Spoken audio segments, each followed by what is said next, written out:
My name's Mark Glover and welcome to this fringe on the future of political communications. We have a fantastic panel with us, people who I'll introduce as we go through, but you're going to hear from me briefly first, then from Tom Flynn, then from Sarah Jones, then from Claire Holland, then from Tom Macklin, and then from Emily Wallace to finish. That should take we'll speak for about 4 or 5 minutes each, and then really open it up to questions from the floor. I was delighted to be here today. I had an alternative offer, which was driving sheep across London Bridge, so please don't anyone say I don't understand the day-to-day working experiences of ordinary people. But there we go. But I'm much happier to be here today. My name's Mark Glover. I'm a member of the SME for Labour Committee and also Executive Chair of the PR company Set Newgate. In talking about communications, really, it's a very simple process, but with endless complexities. Fundamentally, it is sender, message, channel, audience. However, underlining all of this is trust. And trust in the sender, trust in the message that's being sent, and trust in the channels that's being used to communicate with the audiences. There are others on the panel today with far more knowledge than I do on the different types of channels and audiences being used, so I'll leave them to talk about that.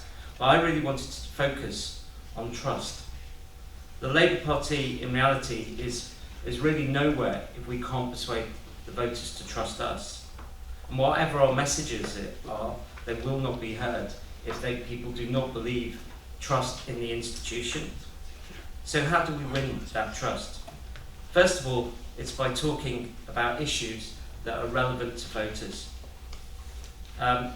Those issues, if I'm honest, if we talk about the issues on a day-to-day basis, the issues of party rules, the issues about Jeremy Corbyn's membership of the party, the issues about rules and regs, if I'm honest, they're not the issues that we're being talked about when we speak to people on the doorsteps.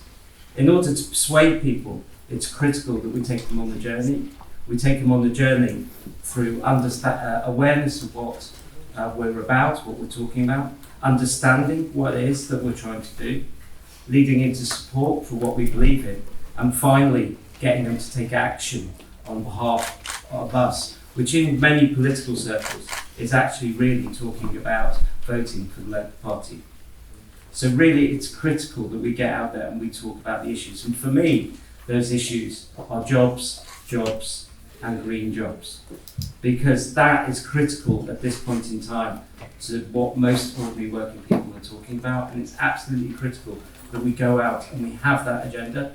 Now, I know this worked for a fact because my wife stood in Scotland and was the only candidate, actually, Joanna Baxter, to take votes from both the SNP and the Conservatives in Scotland to improve her place. And her campaign was talking all about jobs. And that really resonates with people. And if we talk about jobs, then we really do get some time for people to think about what we're offering them. And it builds trust in what we're talking about. Secondly, we gain trust for delivering for voters. That is very much a bottom-up approach. So really important that in our communications, we don't just have sort of academic arguments around policy. In our communications with voters, we talk about the work that our councillors are doing. We talk about the work of our regional mayors. We talk about the work of our MPs that Sarah's doing in Parliament and for her constituents. And we talk about the work that Labour in Power is doing in Wales. Too often our communications, as I say, is very policy focused. We don't remind the voters that we're on their side, we're part of their community, that we're actually delivering for them. So critical, I'd like to see in our communications going forward, this real focus on what we're doing from a bottom-up level, because it's only from a bottom-up level will win over support for us. So I'm going to really end it there. I think trust is critical to us, and I hope we hear in Keir's speech on Wednesday a real message that resonates with voters, and then we start to see voters beginning to trust us going forward. So thank you, and now thank you. I'll pay you later, but that was excellent. But our next speaker is Tom Flynn. He's a councillor in Southwark Council, and he's one of the digital gurus. I know because I work with him on a daily basis. He's our Director of Digital at SEC Newgate. But really, I'm going to hand over to Tom now to talk a bit about maybe the channels, the audiences we should be talking to. Well, yeah, thank you very much, Mark. The first thing I'll say about political digital campaigning, because it's the digital that I want to focus on myself today, is that obviously we're going to be talking about innovation and the way that the party should move and the exciting and interesting technologies that we need to embrace. But first and foremost, it's about embedding the great stuff that we already do as a party, embedding it throughout. That's every CLP, every Labour group, every candidate, every election. But in order to look forwards, I first want to take us back to to look at how far we've come. So I'm going to have set the scene here in 2005 general election. We're 1 week out from the polls. Labour looks set to win an unprecedented third term. Technology is placing an ever-increasing role in how elections are fought and won in 2005. So Labour and the Tories have started experimenting with video technology. In particular, they're distributing DVDs by post to seats, to key seats, to marginal areas. There's a new video platform, not long been around at this point, just started offering people the option to upload video to the web, and that's from YouTube. And at that time, 3 young geeks, me being one of those young geeks from a digital masters program in Southampton, convinced our local MP to try something new. We asked him if he'll send an email to everyone under 30 in his constituency database. He's sceptical, but by embedding an image on a specially set up website with a little hit counter on it, remember those little things that used to count up the numbers, we're able to show him that people have read his email. And he starts to buy into it. Now at this stage, MailChimp is still an early stage startup offering email to small business. Google Analytics hasn't launched, but will launch later that year. So we're kind of pushing at what was possible even then, even if it seems a little basic now. Some of you remember Labour.contact, the predecessor to Contact Creator, sat on standalone PCs with no connection to any kind of central voter ID database.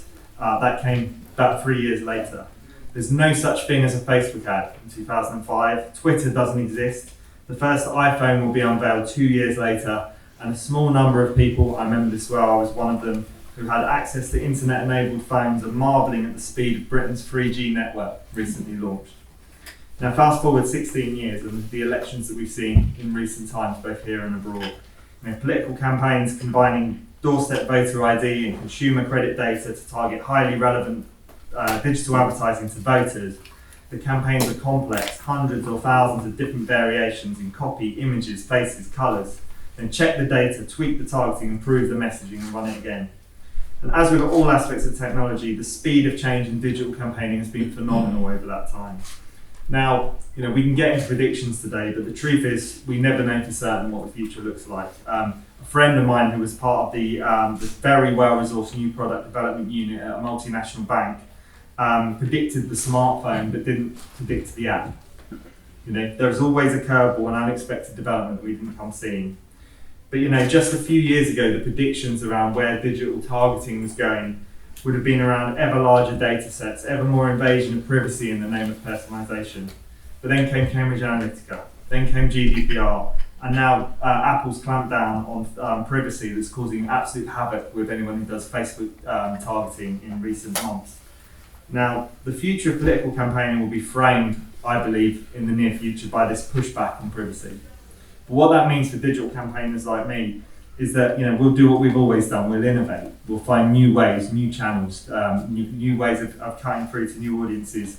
We see platforms such as TikTok and Spotify starting to mature as targeting platforms, and where we can, we'll start to get into those, using those to get to new audiences in new ways, if they let us. And the reason I say if is that TikTok do not allow political advertising now. Twitter banned it during the 2019 general election. They weren't the slightest bit bothered about what that meant for campaigning in the UK. It was a global decision. And others may follow suit down the road. I'm making no predictions about Facebook or Google, but others may follow suit down the road. We are not a big revenue raiser for the digital advertising world. If the reputational damage they face outweighs the money and the influence you give them, they'll drop us like a shot.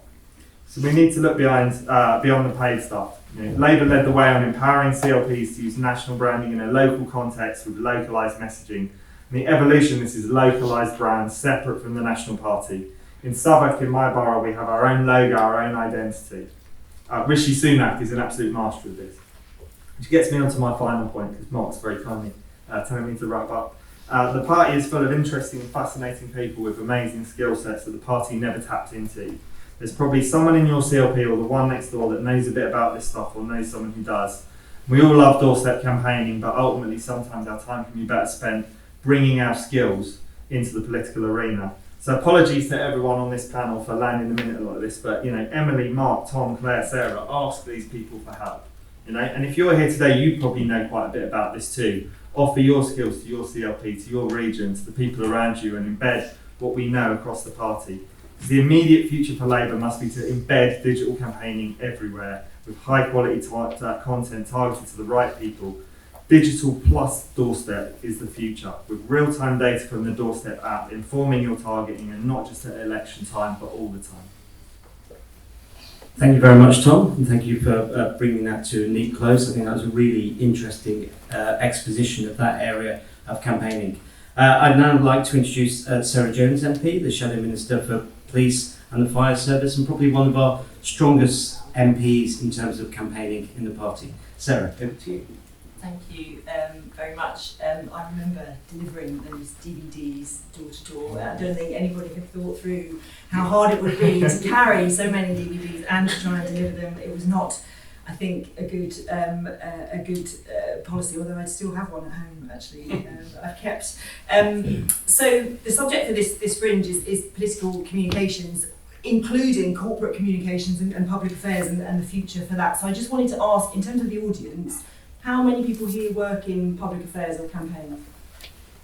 Most people, right. I might address that side of the topic of the conversation a bit as well, if that's okay. So before I became an MP, I worked in campaigns and communications on the other side of the fence, as it were, trying to influence politics rather than being a politician. So I worked for Shelter, I ran their campaigns for several years. I worked for the NHS Confederation, ran their public affairs team. I worked for Gatwick on its second runway campaign. I worked for lots of different organisations, and I was a senior civil servant running government comms on the Olympics. So most of my career has been trying to influence politics, and now I am an MP, and I get it from the other side, where people are trying to influence me. And I do think how corporate public affairs organisations and communications organisations influence MPs is really interesting, and is not dissimilar to how we try and influence the public. Everything that Mark said about how we try and speak to the public in an honest way, in an open way, in a clear way,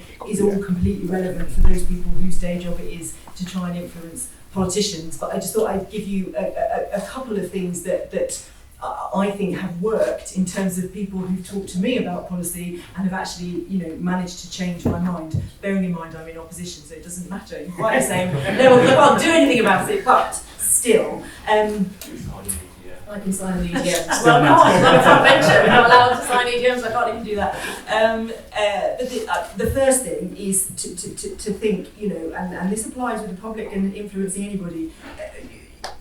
What does that person need for you to be useful? How can you be useful to the person you are trying to influence? Now, I'm the Shadow Policing Minister. There's a very complicated bill going through Parliament. People who've been in touch with me from organisations and said, here are some thoughts we've got about what's wrong with this bill, what you can do. We've drafted an amendment. Let's meet and talk about it. That is very helpful for an opposition MP. So coming from the point of view of actually what does that politician need? How can I help them? Is incredibly useful. Being completely honest and upfront in the same way that you should be with the public is also incredibly useful. So the British Association of Shooting and Conservation is not necessarily a kind of natural partner with the Labour Party, but when I became Shadow Police Minister, they said, we're not going to agree on everything, but here are some things that we think are wrong with the way that licensing works for shooting. You need to know about it. I do need to know about it. That was very useful. We have a very good relationship. So being honest and being useful are really important.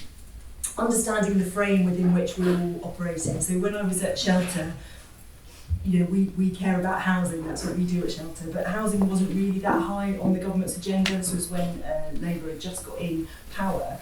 Gordon Brown cared about child poverty. So we changed everything we talked about and put it through the lens of child poverty. So everything we talked about was the impact that bad housing has on our children. They can't do their homework. They've got no room to play, and it was impactful, and it reached the right people, and it had the right impact because we were looking at things through the frame that the government of the day were seeing things. And the last thing to say is just human relationships are all absolutely at the core of all of this. How you manage to influence change is how you are as a human, and how you manage to talk to politicians and people around you. Being human, trying to see people face to face is an incredibly powerful way to affect change. I think in terms of the future of lobbying and consultancy and public affairs, obviously after Greensill there are kind of issues that we need to look at and make.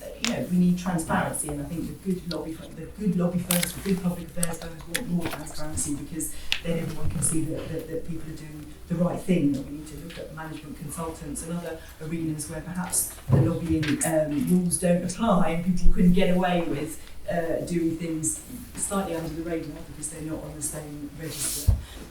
So all of those things apply to how we talk to the public, and I would recommend, just as I end because I'm talking too much, that do read what Keir has written in his Road Ahead. I know it's 12,000 words, and you would probably say that's too many, but it's really interesting. What comes all the way through it is his absolute love for his country and his absolute gratitude of what his country has given him all the way through his life, and his anger that under this government, for the first time ever, we feel like our children are not going to get the same opportunities that we got. And that is the thread that runs through everything that he's saying and doing. I think he was very strong on Andrew Marr this morning, very clear about the political choices he's making, and very straightforward. And I think, that kind of level of honesty, transparency, ideas, but also, who am I and what's my passion is incredibly important in politics, as it always has been. Thank you, Sarah. That was great. And as a former chair of the public affairs industry, I'd say if agencies aren't prepared to say who their clients are, then quite frankly they're not behaving properly. So I'd like to say, and clients really have to think about, if they're hiring agencies, are they signed up to the PRCA Code of Conduct? Because if they're not, then quite frankly they shouldn't be talking to them. Anyway, from national government now to local government, probably the second best borough on the south of London. We have Councillor Claire Holland, who's the leader of Lambeth Council. I have to say that because I'm an ex-Southern councillor myself. So over to you, Claire. You are an ex-Lambeth resident though, Mark. We love our neighbours in Southwark. Even though we might have friendly rivalries. I'm delighted to be here at this SME for Labour event. Ibrahim, you and I know small and medium-sized businesses, they're the backbone of the economy, and we've seen that in COVID, and we've seen how much we need to support our businesses in order to drive recovery. And I just wanted to touch, I'm not an expert in political comms, other people on this panel are much more expert than I, but what I know is being in local government is all about communication. That's what we're about, because effective communication saves lives. And we saw that during COVID and lockdown. If you remember those really dark days in March 2020 when we didn't know what the future looked like, and we felt in very unprecedented territory, and as local government, it was up to us to deliver on the front line, and we had to hit the ground running. We literally had to get food and essential supplies out to residents. We had to get grants distributed to businesses to enable families to have food on the table. And so we had to get key messages out to our communities. And research has shown that communities sometimes will listen to us more than national government, for example, on climate change. And also so with COVID and the public health messages, we're realising now with vaccinations that we're having to do a lot of work that national government are failing on, because we're needing to get the messages out to certain communities, to our young people who are hesitant about taking the vaccine. So during COVID, we worked with our partners and we delivered, for example, over 24,000 food packages, including with the wonderful Emily Wallace on this panel, who set up with Warsaw a food distribution hub. And we handed out, as I said, government grants for businesses, but also our own money. So we spent our own infrastructure levy on business grants because there were a lot of businesses that missed out on that, and a lot of residents. So we set up our own discretionary schemes to top up what the government was giving us in COVID. And this year, for example, we've launched a multi-million-pound economic resilience fund, again to help small businesses, from market traders to creative industries, to get our local economies back up and running. And as I said, getting that public health message out, we're still having to do it. So, for example, in Lambeth, we have a health and wellbeing bus, so we're not talking about it as vaccinations, but we're talking about the health of our community, trying to have the conversation in a different way. The Housing Council have done some fantastic work on doing work with young people about how to reach out to young people about that. You should check out, they've got a video on YouTube, you should check it out, it's really good. So we were able to get our comms out through our networks because we had pre-existing really strong relationships with our voluntary community sector and residents groups, and we sent out emails, but we also sent out a paper magazine which was delivered to every household in the borough, and is also available online in several different languages because we're a very diverse area. And it was also a way not just of reaching out to residents with our health messages and where they could get help, but also to mobilise and enable volunteers who really wanted to help those most at risk and their more vulnerable neighbours. And we had Facebook groups. We all saw the Facebook groups, you know, they just absolutely expanded during COVID, and the WhatsApp group, and that was really important in linking people up and connecting communities. And I think our response was truly phenomenal as local government, and that is despite the Tories, despite theirs and the Lib Dem cuts since 2010. 60p in every pound has been taken from local government, that's from our communities. And it was despite having to work in the most extraordinary of times, you know, since the war really. And it was despite Eric Pickles, are you telling me to wind up?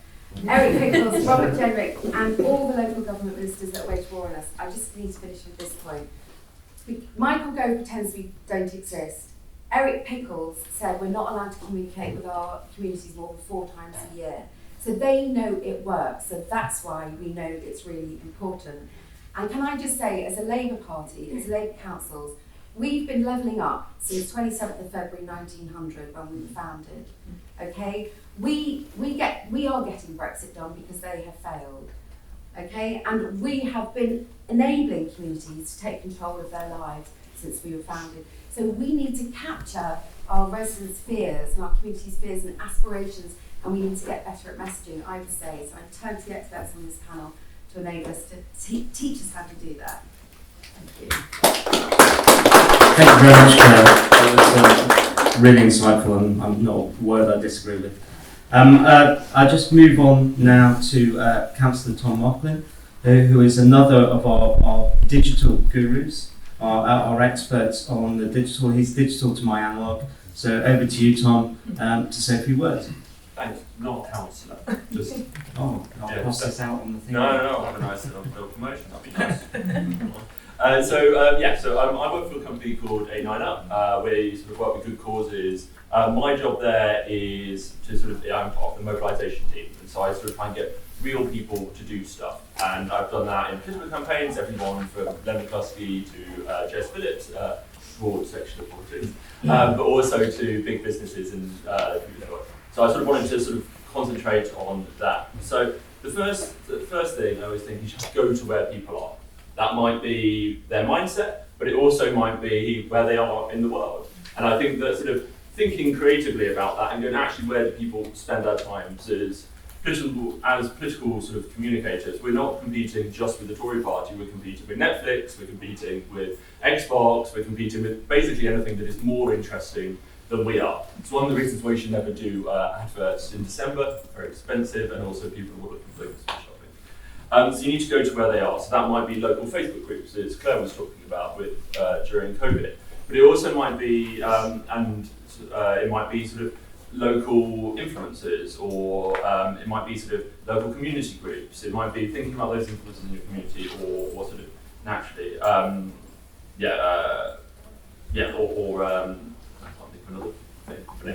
And then the second is about giving people the tools to do things. So actually giving people the ability to go out and do their own campaigning. So that might be, it might be a change.org style petition, where people can set up a campaign themselves and sort of do it and build data, build infrastructure for your campaign in their own communities. And then the third thing is having emotional resonance, having that simple, clear message that connects with people. I think the perfect example of this was the Tory parties at the last election.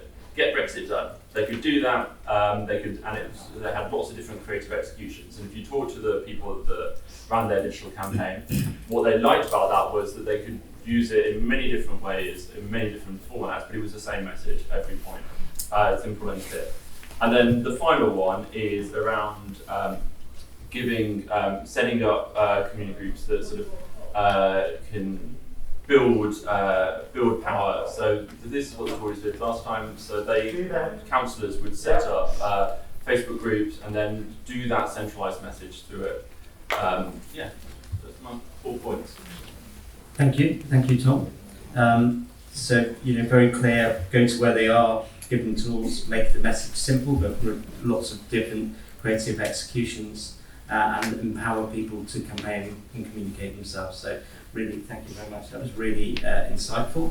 And our last speaker, saving sometimes the best to last, is Emily Wallace, who's a speaker, local activist in Lambeth, and with Inflect Partners. Yeah, thanks, Mark. Yeah, I've come at this from a number of different angles. The first thing I want to say is political comms is really difficult. So as someone who's a communications professional, loads of people work in comms, but political comms it's really high stakes, it's really fast paced, it's really easy to get it wrong, and it's really aggressive. There's people arguing against you in real life. So it's really tough. And political communications in opposition is even tougher. So to give you an example, the government have a government communications service, which you can Google. It employs 4,500 people to do comms for the government. So that is every single day there are 4,500 communications professionals who are pushing out the government's message. And then on top of that, you've got the Tory party comms plus all of the comms across that work for MPs and political. So opposition political comms is really, really tough. But it's really, really important. So there are 4 levers of government, if the government has: regulation, legislation, taxation, and communications. And those 4 levers are listed on the Government Communications Service website. They take it really, really seriously. And so the big messages that I wanted to try and get across today, I don't want to talk about public affairs. I want to talk about how we as a Labour Party really put communications at the forefront of our strategy for winning the next general election. In 1997, we were in opposition, but we were at the cutting edge of comms. We had the best communication strategy that there was, and in large part that was why, not in large part, the Tories were awful, but it was really, really a key part of our winning in 1997. It was centrally controlled, there was incredible message discipline, and it's not possible to recreate that today. 2005 was the last time we won a general election, and that means, as Tom said earlier, that means we haven't won a general election since the introduction of the smartphone. That means we haven't won a general election since the introduction of Twitter, of Instagram, of WhatsApp, of TikTok, and we really need to take seriously how we invest in and resource our communications as a party. So that's one big message. If you take nothing else away from today, repeat it again and again. We have not won a general election since the introduction of the smartphone, and that should be telling us something. So to the future, and I don't want to reiterate the other things that people have said, but we have to invest. We have to take our comms really seriously as a party. We need to use the resources we have, and that isn't just the people on this panel. Labour in communications, if you're in public affairs and not signed up, please sign up. Or you're in comms and sign up. It has 1,000 people, I think, now set up, registered as members of Labour in comms. We have to work out how we utilise those people really effectively across the whole country, across all of our communications on a day-to-day basis. It's not just about campaigns. And we have the only way we're going to win is to be smarter, right? We cannot outspend the Tories on comms. They've got 4,500 communication professionals every single day pushing out their messages. And the big plea for me in terms of the future, and everyone else here is much more qualified on the kind of tactics and the day-to-day, is that in order to be smarter, we have to start with strategy. We often, and you'll have seen this all in your local CLPs, we always start with, well, what's our manifesto?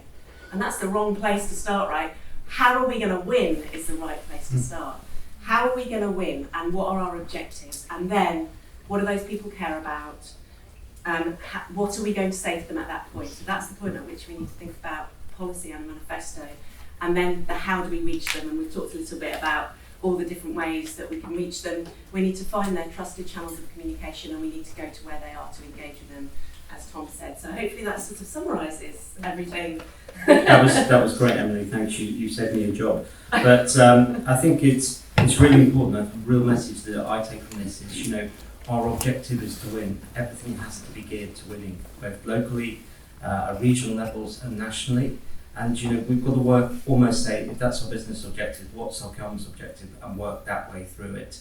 Because too often we launch into big discussions about policy and what divides us, and we forget that actually that's not necessarily helping us win elections. So it's really important that we do that. So, okay, we've got probably about 20 minutes or so for questions. So if people would like to ask a question, please chuck up your hands. I think we've got a mic here, Ibrahim, or your team, maybe someone could take that to anyone. Would anyone like to ask a question? You have a wonderful panel of experts here. If not, I'll ask questions, and that'll be even worse. So, gentleman there. Yep. Oh, okay. Why don't you just show it? First of all, from the Association of Accounting Technicians, like several people in the room, I've been attending both Labour and Conservative Party conferences for almost 2 decades.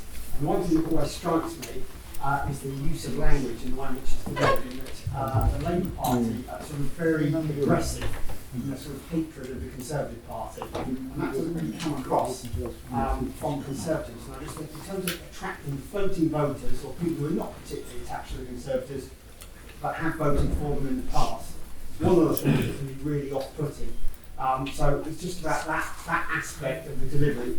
Very good for sort of encouraging existing supporters to get really motivated, but actually it turns out people who are not existing supporters. And it's just something I think the Labour Party is really missing a trick on, and has been for many years. Before I dive in, but I think, Sarah, would you like to take that? Very timely question. Yes, I think, so I've been in the Labour Party for decades, and when we are in power, we are transformational and we are brilliant. There are some things that we are less good at and some things that we are more good at.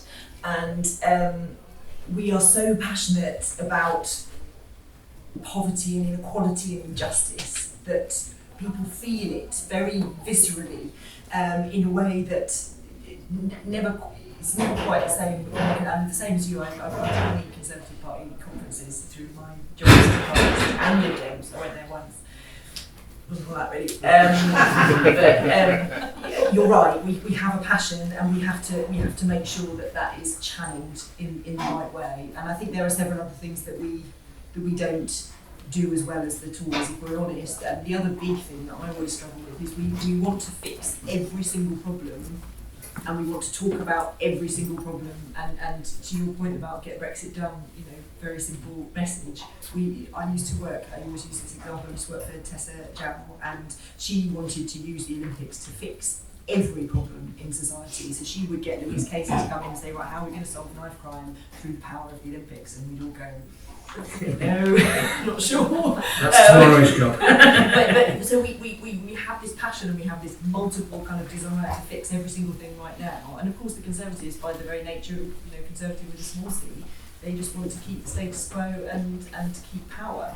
So we do need to channel our language in a way that is attractive to people. I mean, I'm in a marginal seat, 50% of voters in Croydon Central vote Conservative, and I need them to come back to us.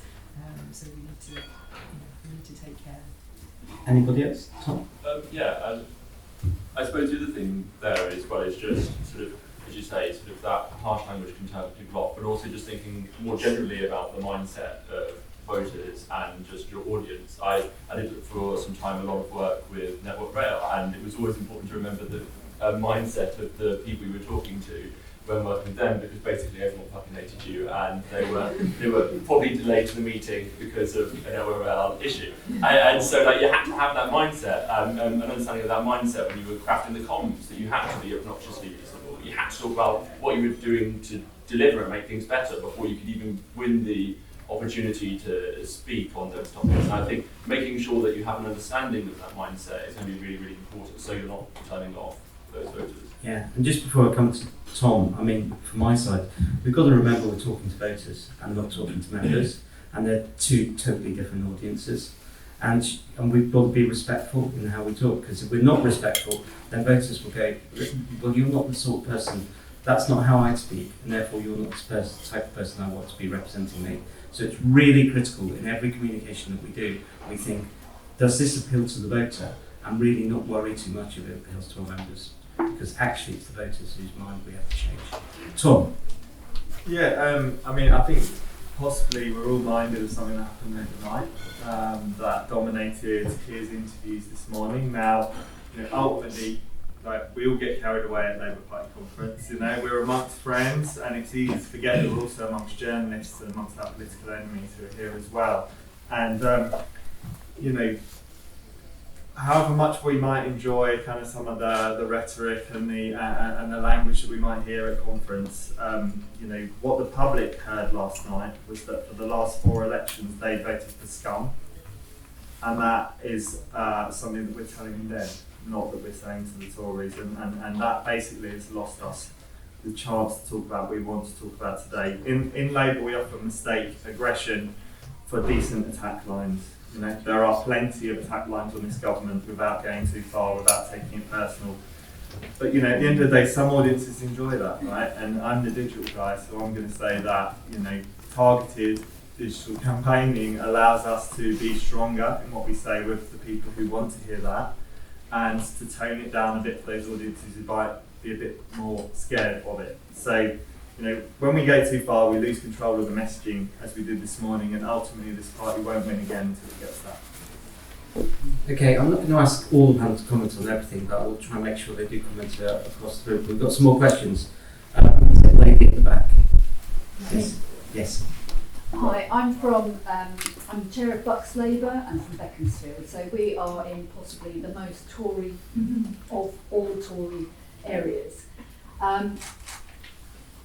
I very much take your point about the Facebook group. What I find is that these are echo chambers of our own members talking about the same old stuff. We just managed to get 4 councillors this year. That's an improvement on the 1 councillor we had in the previous, that's out of 147. And one of the things we did was we made sure for the first time that everyone had a paper leaflet through the door. And we're still at that stage. I don't see how we can use digital at this stage to try and penetrate in such, I mean, as the opposition, we are really invisible in areas like Buckinghamshire, but we have made inroads over 5 years. But do we go digital, or do we stick with paper and knocking on doors? You know, personally, someone who has to commission these things within the agency and looks at how campaigns work, you have to do both. I think the paper thing, one of the key things leaflets through the door says, it says Labour's competitive in this area. It's not just a message, but how do people know from what's online who's competitive and who's not? If they get a leaflet through the door, they know Labour's competitive, so you have to do that. But I'm sure the digital guys will explain why you should also do digital as well. I'm going to go for you first, Tom. So I suppose, I think there's loads you can do from a digital perspective locally. One of the things that I think is really important to think about is that actually in lots of local communities there'll be sort of local Facebook groups that sort of are, you know, a collection of street talkers. And that really sets the agenda within what is being talked about. It's almost like local radio. And actually thinking about what are the ways that you can sort of insert yourself into those conversations to help frame them. So getting members to post local news stories about the ways the Tories are cutting services, or if you know there's an unpopular sort of local project or something, making sure that actually you're posting those in those groups and sort of making it really clear that it's the Tories, not in a sort of a political way that would turn people off or seem partisan, but in just a way that you've got that drumbeat of basically sort of attack lines in those groups, because it's actually that these sort of there's been some really decent research around it that these are sort of really helping set the agenda. And it's not in the elections, it's got to be. Yeah, exactly. All the time, and it's the type of thing that if you've got to sort of send a survey around to members, just ask them to put the links to those Facebook groups in your next email to members. You'll find like loads of really weird ones. Like sort of like there's one that my parents are in that like has thousands of members. That's really sets the weather, but it's a private group that you would never know. So that could be a good way of doing it as well. Okay, I'm just going to ask Claire, who runs the local council. Hi, I just want to firstly say to the lady from Beaconsfield, I grew up in High Wycombe, and we were the Labour Party HQ for Bourne End, Woburn Green, etc. for the whole of my childhood. I remember helping run my first committee room at the age of 4, so I understand your pain. It is a very conservative area and it's a hard slog, so I take my hat off to you for all the work that you and your colleagues are doing. But I would absolutely agree, you just have to have a multi-pronged approach. And being back out on the doorstep, we're finding in Lambeth as councillors, people who really want to have the conversations and that they're really pleased that we're there and that we're talking to them. And then the final thing I'd say is, if you have that feedback loop, so you hear what they're concerned about, I want us to have a strong, clear message, like the Tories are so good at, that we keep getting out, but then we can hyper-localise it, and that's where paper leaflets come in really handy as well, where you, so that, say, an estate realises you've listened to the concern that they specifically had about their estate, because you're going around literally hand-delivering those leaflets and acknowledging that. And that feedback loop is really critical in building up that trust that I was talking about right at the beginning. And say if you don't have that trust, it's incredibly difficult. Another round of questions. I'm going to take you, sir. Yeah. Just a question on sort of media tactics for that Labour's top team. There's a lot of chat that's basically that Labour makes lots of speeches on the environment and jobs, but it never cuts through. It's a communications problem for the party, which I think is actually unfair in some ways. However, given that most people don't read The Guardian or The Mirror, or we don't watch the news in the evening, it's incredibly difficult. So what advice or media tactics would you have for the Labour Party as a whole, that when you actually make an announcement on jobs and environment, actually voters do see the announcement that it cuts through? Because I think it's very, very difficult. As I said, because most people don't read The Guardian and The Mirror, where obviously often the announcement is placed. Do you have any advice and thoughts about if Keir has a big set piece speech, how you do cut through to voters and the media they actually watch and read? Sure. No, before I come back, Sarah, I'm going to throw that to you as one of our front bench spokespeople. Well, I think it's incredibly hard for all the reasons that you outlined as well about how political communications in general is very difficult. I mean, you have to make the most of the advantages that come to you. So right now, there is, I have all the mothers in my constituency desperately trying to get petrol so they can take their kids this weekend for a party that's miles away, no one can get petrol, everyone's furious. So we have to jump on that straight away and use that as an opportunity to be part of the conversation. And I think that in itself is really important. So you've got to be really quick with your policy, response to the issues of the day. And then you have to make use of the opportunities that come through the year, one of which is conference. And, we've seen, there was a fantastic interview with Angela in the Times yesterday. There's a brilliant interview with Rachel Reeves today. We've had Nick Thomas-Simmons was in the Telegraph yesterday talking about law and order. And we've had Keir doing MAR today, and there will be a series of interventions, I'm sure, that I don't know about that will come as he does his speech. So I think the operation for this week has been exactly what it should be. I'm assuming, and I'm sure there are, digital communications aplenty that will go with all of the things that we announce and all of the things that we say. And I think we need to respond to the zeitgeist and to the way that the public are responding to us. So when they say we're not quite sure what Labour stands for, we have to say, well, we're making some political choices and here they are, so that we answer we answer them as well. And that means you have to keep changing and keep I don't know what the expression is, but without also saying, and here is 100 things we'll put in our manifesto, because we can't do that yet. So it's tough. But yeah, making the most of issues of the day as they arise, I think is really important.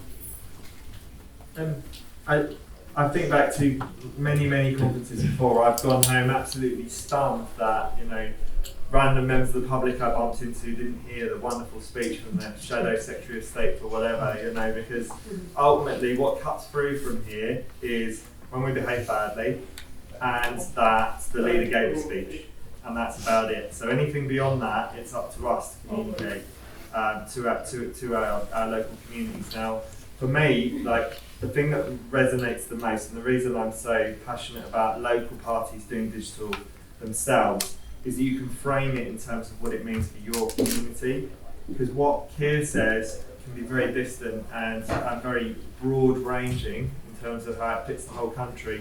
You can frame that in a way that says, this is what it actually means in our community, this is how many jobs that creates, this is how much investment to our local hospital that brings. And through digital channels, you're able to, you know, the Labour Party has some cracking online stuff which allows you to do templates, which you can personalise to your local messages. And then, you know, to come back to your point as well about you know, reach in areas where perhaps we've not been strong in the past. You know, stick a tenner behind it on Facebook, take a punt at some audiences, see what feedback you get on it. And, you know, and if you don't have someone who knows how to do that, you know, I've got people who want a coffee with me this week at conference. They want to know how to do it, and they want to go out and help others to do it. So there's a network of people. Emily mentioned Labour in comms and so on. And there's a ton of people out there who are desperate to help and really would love the chance to put this stuff into action. When I was starting out, that's what I was doing. I was doing it voluntarily for local parties. Coming to your office once many years ago, and you know, that's so there are people at this conference who will help you do that. Emily? I mean, yeah, I was just going to say we shouldn't. The mainstream media is still really important. It's really important for framing the narrative. It's really, you know, it's really important for creating the discussion, and it's almost like brand. So it is responsible for defining the brand, and whether that's the Keir Starmer brand or the Labour brand, the mainstream media is the place that you need to go to do that. But what we haven't got in place is the infrastructure that allows us to filter that down. And that's all the stuff that Tom's, you know, we need discipline and infrastructure to get, you know, here's the clear message that we want to filter down from this, you know, piece of work on the future of work or whatever Sarah's doing. And here are the, oh no, sorry, I don't mean that. You haven't done your speech yet, but so that there are, you know, there are things that people can grab hold of and push down through an actual infrastructure, and that's the bit that we have got to get right. So that when it's almost like if you're in a top of a company and you say something, you need a lever that pushes it all down. It's like internal comms, and we haven't got that. We haven't got an effective internal comms network within the party. And so that, you know, Keir will say something, put a lever at the top, and it will just sort of fizzle. And we need to make that really strong and really work. Sorry, that wasn't. Okay, yeah, just a quick summary. I mean, I agree on the discipline point. I think it's critical, but the discipline is not just everyone saying one thing at a time. It's actually, as what you're saying, will that help you win an election? Because we'd love to go off and talk about what's important to us, not necessarily on that. We need more planning. We need that infrastructure. We need to, when we launch as well, we may launch one media's channel, but then we need to be multi-channel and back it up with digital reinforcement, and particularly at a hyper-local level, so it's relevant for the people you're talking to. Okay, time for one more question. I've seen this gentleman had his hand up right at the beginning, so I'm going to go to you. And thank you. Brian Gamage, Chesham and Amersham, CLP. Actually, the last point just made was sort of leads into the question, which is, as you've said, we often confuse the discussions we have with ourselves with the discussions we have with the public. And so it's important to think about our communications to the public, but we can't do that in isolation from the way we communicate with ourselves. And I think, as we just said, there's no infrastructure. Most of the emails I receive from the party just ask me for money, so that's the theme. You know, what else can we do here to help ourselves with that? Because surely we won't succeed outbound unless we do a better job inbound. Good point. Sarah?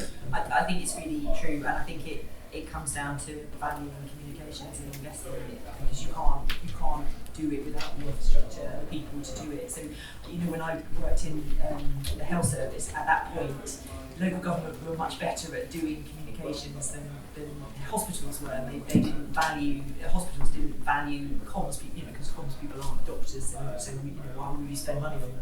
But there was a process where they did start to do that more, and they are now better at communicating with local people about what services are available and what they're doing, and these things aren't all about spin or, it's about saying, here's our local services, this is what you need, and it's the same with the Labour Party. It's not spinning, it's saying, here's our national policies, we want local people to understand them and how they're relevant, and I think that's something you have to invest in. And same as you, I get a lot of emails, even from myself, that I delete. And what can you do? But there must be better ways to do this, and I'm sure there are.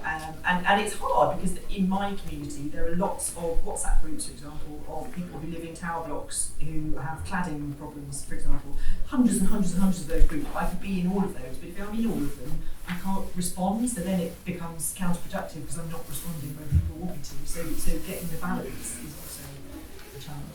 So just to finish, I'm going to ask the panel just to give us, in one or two lines, what is the one takeaway they'd like the audience to take away from this meeting? I'm going to start at this end with you, Claire. Oh, thank you very much. Well, my takeaway from this meeting is that it's great to have such a strong Bucks showing. So, I just think absolutely respectful communication and communicating respectfully, but in different ways. We need to be delivering the same message, but slightly differently, depending on our communities, whether it's to members, whether it's to be just telling people we're here, we're on their side, we have their backs. But just getting out there and communicating in many different ways is what I would say. John? I'm just going to, because I've talked a bit about the fact there are lots of people at conference that can help. When we talk about comms experts, don't confuse the fact that I'm a comms professional for the fact that that's the only people that can be comms experts. Now, Claire said she's not a comms expert earlier. Claire runs a borough in London, at the front line of politics, doing really, really important work, and that is comms expertise too. The way you do your job, the way local council leaders are doing, that stuff day in, day out. That's all of our politicians are comms experts in their own rights. They know how to communicate with their residents and with their boroughs. So look beyond just the guys who have that in their job title. People who are good at politics are good at comms. Okay. Tom, maybe go to you and work. I think the big thing that my takeaway from this is to sort of just try some stuff. Go out and actually sort of experiment and sort of have fun with the communications to try and cut through, go to where people are and experiment. My big message would be have a strategy, because comms is only as good as the strategy that you're employing. So if you're looking at on local level, just really understand what your comms is trying to achieve, because that helps you to focus resources which are not plentiful. Sarah? I don't know what to add to that. I think that's absolutely right to have a strategy. If you have a plan and you have a policy and then you give it to someone and say, can you do comms on that? It doesn't work. Comms has to be absolutely at the core of everything that you're doing, whether you're a business, whether you're a political party, and we need to be better at doing that because we want to win the next election. Great. Well, thank you very much for coming. We're just about to finish on time. I've got two announcements to just say. The next Fringe in this room is the SME for Labour and Labour Friends of Bangladesh Fringe, Britain's takeaways after COVID, the backbone of our high street, chaired by Howard Dorber of Labour Friends of Bangladesh, with Ibrahim Douglas as speaker, Sarah Rowan MP, Giles Derrington of Deliveroo, Councillor Renar Amir of City of London, and Deputy Mayor of London, Rajesh Agarwal. And secondly, to say it is the SME for Labour's gala dinner on Monday the 8th of November. It'll be a fabulous event. I've taken the table, so we'd love to see you there. So if you'd like to come along, it's at the Park Plaza Westminster Hotel. Ibrahim's the man to talk to. So thank you very much, and if we could just say thank you to the panel.